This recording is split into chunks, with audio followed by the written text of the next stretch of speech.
রাতে স্ত্রী সহবাস করলে সকালে গোসল করাতে কোনো সমস্যা হবে কিনা?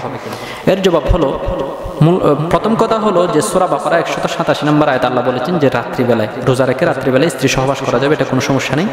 তবে হ্যাঁ, গোসল এটা ফজরের নামাজের আগে আগে গোসল করে নেওয়া এটা হলো জরুরি। তবে কেউ যদি সাহারি খেতে দেরি হয়ে যাচ্ছে, এজন্য যদি আগে যদি সে সাহারি খেয়ে নেয়, সাহারির পর সে গোসল করবে, তো আস্তে আস্তে গোসল করতে করতে ফজরে আজান দিয়ে ফেলছে, এটাও কোনো সমস্যা হবে না।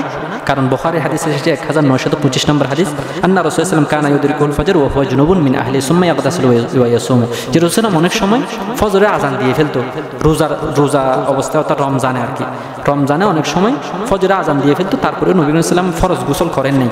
ফরজ গোসল রমজানে আজানের মানে ফজরে আজানের পর পরবর্তীতে করতে পারবে, এটা কোনো অসুবিধা নেই। তবে হ্যাঁ, এক্ষেত্রে একটা নিয়ম হলো, এটা তিরমিজির হাদিসে এসেছে 785 নম্বর হাদিস, যে এমনি স্বাভাবিকত গোসল করার সময় তো 3টা ফরজ, কুলি করা, নাকে পানি দেওয়া এবং নাকে ভালো করে পানি দিতে হবে এবং সমস্ত শরীর ধৌত করা।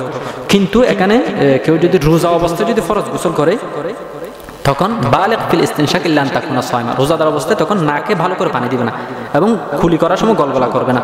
কুলি করার সময় গলগলা করলে তখন পানি পেটে পৌঁছে যাওয়ার সম্ভাবনা আছে।